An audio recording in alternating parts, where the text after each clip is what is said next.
Kitab Kejadian pasal 41 dengan perikop atau judul Mimpi Firaun. Pasal 41 ayat ke-1.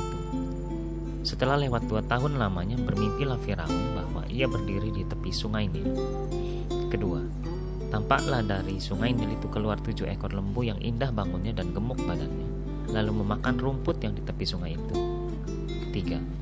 Kemudian tampaklah juga 7 ekor lembu yang lain, yang keluar dari dalam sungai Nil itu, buruk bangunnya dan kurus badannya, lalu berdiri di samping lembu-lembu yang tadi di tepi sungai itu. Keempat, lembu-lembu yang buruk bangunnya dan kurus badannya itu memakan ke-7 ekor lembu yang indah bangunnya dan gemuk itu, lalu terjagalah Firaun. Kelima, setelah itu tertidur pula lah ia dan bermimpi kedua kalinya. Tampak timbul dari satu tangkai 7 bulir gandum yang bernas dan baik. Keenam, tetapi kemudian tampaklah juga tumbuh 7 bulir gandum yang kurus dan layu oleh angin timur. Ketujuh, bulir yang kurus itu menelan ke-7 bulir yang bernas dan berisi tadi, lalu terjagalah Firaun. Agaknya ia bermimpi. Kedelapan, pada waktu pagi gelisahlah hatinya, lalu disuruhnya lah memanggil semua ahli dan semua orang berilmu di Mesir. Firaun menceritakan mimpinya kepada mereka, tetapi seorang pun tidak ada yang dapat mengartikannya kepadanya. Kesembilan, lalu berkatalah kepala juru minuman kepada Firaun, hari ini aku merasa perlu menyebutkan kesalahanku yang dahulu. Kesepuluh, waktu itu tuanku Firaun murka kepada pegawai-pegawainya dan menahan aku dalam rumah pegawai istana beserta dengan kepala juru roti. Ke-11, pada satu malam juga kami bermimpi, aku dan kepala juru roti itu, masing-masing mempunyai mimpi dengan artinya sendiri. Ke-12, bersama-sama dengan kami ada di sana seorang muda Ibrani, hamba kepala pegawai istana itu. Kami menceritakan mimpi kami kepadanya, lalu diartikannya kepada kami mimpi kami masing-masing. Ke-13, dan seperti yang diartikannya itu kepada kami, demikianlah pula terjadi. Aku dikembalikan ke dalam pangkatku dan kepala juru roti itu digantung. Ke-14, kemudian Firaun menyuruh memanggil Yusuf, segeralah ia dikeluarkan dari tutupan. Ia bercukur dan berganti pakaian lalu pergi menghadap Firaun. Ke-15, berkatalah Firaun kepada Yusuf, aku telah bermimpi dan seorang pun tidak ada yang dapat mengartikannya. Tetapi telah kudengar tentang kau, hanya dengan mendengar mimpi saja engkau dapat mengartikannya. Ke-16, Yusuf menyaut Firaun, bukan sekali-kali aku, melainkan Allah juga yang akan memberitakan kesejahteraan kepada tuanku Firaun. Ke-17, lalu berkatalah Firaun kepada Yusuf, dalam mimpiku itu, aku berdiri di tepi sungai Nil. Ke-18, lalu tampaklah dari sungai Nil itu keluar 7 ekor lembu yang gemuk badannya dan indah bentuknya, dan makan rumput yang di tepi sungai itu. Ke-19, tetapi kemudian tampaklah juga keluar 7 ekor lembu yang lain, kulit pemalut tulang, sangat buruk bangunnya dan kurus badannya. Tidak pernah kulihat yang seburuk itu di seluruh tanah Mesir. Ke-20, lembu yang kurus dan buruk itu memakan ke-7 ekor lembu gemuk yang mula-mula. Ke-21, lembu-lembu ini masuk ke dalam perutnya, tetapi walaupun telah masuk ke dalam perutnya, tidaklah kelihatan sedikit pun tandanya. Bangunnya tetap sama, buruknya seperti semula. Lalu terjagalah aku. Ke-22, selanjutnya dalam mimpiku itu kulihat timbul dari satu tangkai 7 bulir gandum yang berisi dan baik. Ke-23, tetapi kemudian tampaklah juga tumbuh 7 bulir yang kering, kurus dan layu oleh angin timur. Ke-24, bulir yang kurus itu memakan ke-7 bulir yang baik tadi. Telah kuceritakan hal ini kepada semua ahli, tetapi seorang pun tidak ada yang dapat menerangkannya kepadaku. Ke-25, lalu Yusuf kepada Firaun, lalu kata Yusuf kepada Firaun, kedua mimpi tuanku Firaun itu sama. Allah telah memberitahukan kepada tuanku Firaun apa yang hendak dilakukannya.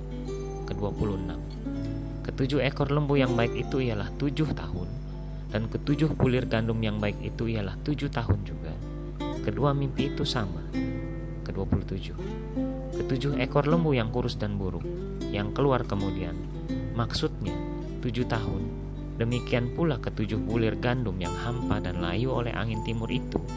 Maksudnya akan ada 7 tahun kelaparan. Ke-28. Inilah maksud perkataanku ketika aku berkata kepada tuanku Firaun, Allah telah memperhatikan kepada tuanku Firaun apa yang hendak dilakukannya. Ke-29. Ketahuilah tuanku, akan datang 7 tahun kelimpahan di seluruh tanah Mesir. Ke-30. Kemudian akan timbul 7 tahun kelaparan, maka akan dilupakan segala kelimpahan itu di tanah Mesir, karena kelaparan itu mengurus keringkan negeri ini.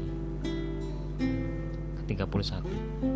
Sesudah itu akan tidak kelihatan lagi bekas-bekas berkelimpahan di negeri ini, karena kelaparan itu, sebab sangat hebatnya kelaparan itu. Ke-32. Sampai 2 kali mimpi itu diulangi bagi tuanku Firaun, berarti hal itu telah ditetapkan oleh Allah dan Allah akan segera melakukannya. Ke-33. Oleh sebab itu, baiklah tuanku Firaun mencari orang yang berakal budi dan bijaksana dan mengangkatnya menjadi kuasa atas tanah Mesir. Ke-34. Baiklah juga tuanku Firaun berbuat begini, yakni menempatkan penilik-penilik atas negeri ini, dan dalam ke-7 tahun kelimpahan itu memungut 1/5 dari hasil tanah Mesir. 35.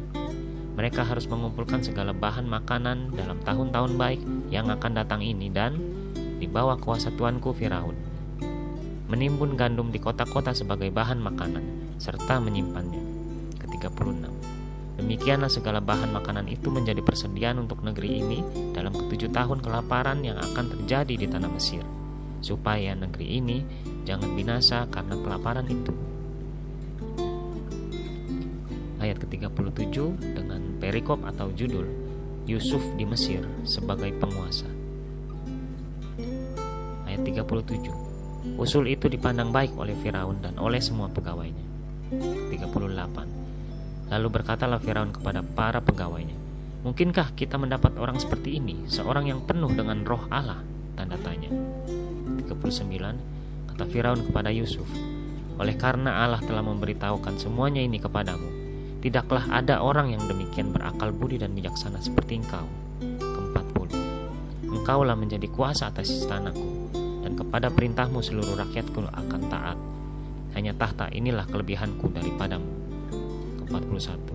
Selanjutnya Firaun berkata kepada Yusuf, dengan ini aku melantik engkau menjadi kuasa atas seluruh tanah Mesir. Ke-42. Sesudah itu Firaun menanggalkan cincin materainya dari jarinya dan mengenakannya kepada jari Yusuf. Dipakainyalah kepada Yusuf pakaian daripada kain halus dan digantungkannya kalung emas pada lehernya. Ke-43.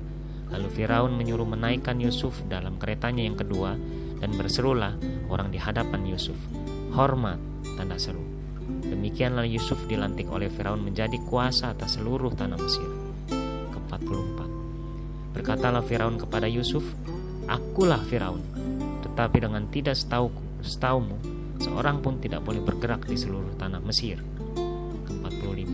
Lalu Firaun menamai Yusuf Zafnat Pa'aneah, serta memberikan Asnat anak Potifera, imam di On, kepadanya menjadi istrinya.